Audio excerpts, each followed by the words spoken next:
This is Joe Pugh for IFLTV. We're here at Pride Park Derby ahead of Saturday night. Ty Mitchell versus Gabe Rosado. You pulled this one out of the bag, MAMS. Gabe, I know the word gets thrown around lightly, but he is a proper legend of the boxing game. He's a legend, he's a gentleman, he's got knockout power. He is Ty Mitchell's biggest test. So when I signed Ty, I knew that he said to me he doesn't have time. He obviously spent a lot of time away.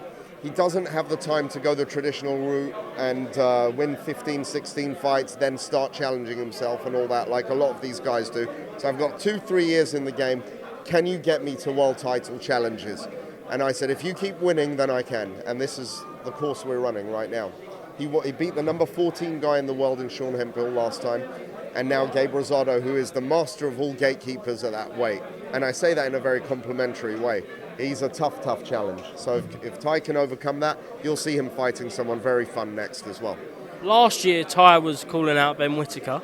Is that a fight that you would still like? Yes, I'd love that fight. I think Ty has a very good shot in that fight. I think people underestimate Ty because his record does not reflect his ability, you know? Okay. Well, it's a stacked card, really, for these dual cards. It's really good, like, upcoming talent and possibly looking at a couple of future stars for Misfits. Oh, yeah. There's a new fighter I've just signed. His fight hasn't been announced yet.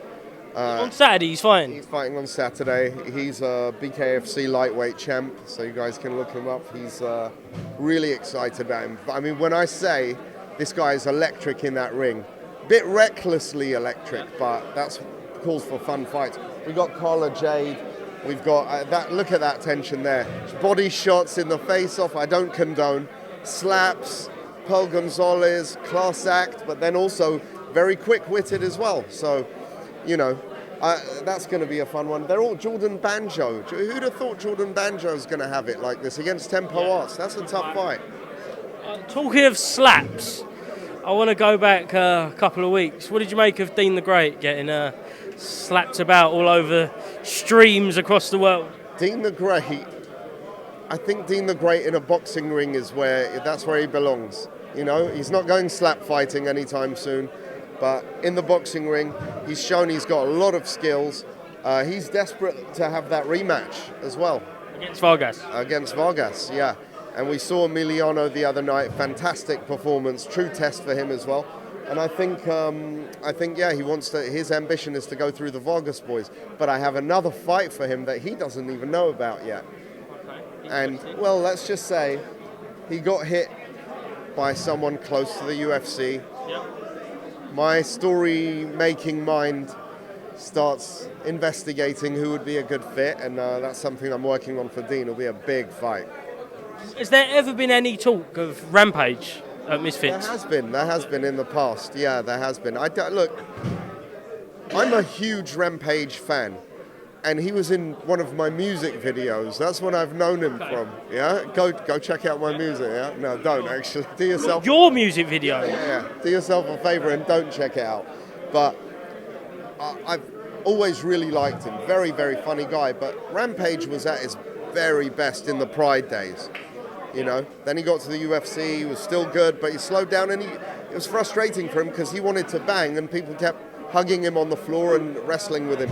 At this point, how exciting is the fight? I'd rather have him build up a fight and then not fight, you know?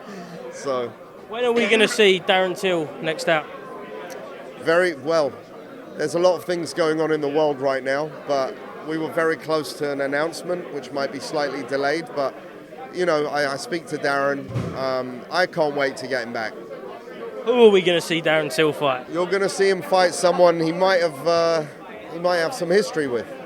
Okay, I like the sound of that. Would you put on Carl Froch versus John Fury? I absolutely would. Have you reached out to either man? I absolutely have. And is it potentially going to happen? I'd like to say yes. If it is going to happen, I'd like to be the one to make it happen. But we'll see. What would you say is more realistic? Carl Froch versus John Fury or Carl Froch versus Darren Till? John Fury versus Carl Froch. What? Really? I think, well, Carl is 100% in against John Fury. Against Darren Till, I think he wants to test himself and then get back up there. Darren's a young lion. Look, we can all say, oh, Darren's not, people say he's not a proper boxer because he hasn't gone the traditional route. But we know that guy can do damage in the ring. Darren Till, I put the house on Darren Till against Jake Paul. No problem. Could that potentially happen? We know there's more surgery, but... It 100% can happen from my side. Would Jake take that? Is he in the place too? How's his recovery going? I think it's a big fight in the UK, massive fight. Last one. Will we see Andrew Tate return to the ring? That's a question that he asks himself. Okay. We speak about. He's just got to weigh it up and see if it's worth it for him, And sometimes I feel like the answer is yes, and sometimes I'm not so sure. So we'll see. If we do get John Fury versus Carl Froch, are we going to finally see the return of Tommy Fury on the undercard? The return of Tommy Fury will probably happen before that fight. Okay, it's close. Let's see what happens. We're working on some fun things. Okay, Mams, thank you very much, and we look forward to a fun night at the Valiant Live in Derby. Fun. Cheers, mate. Guys.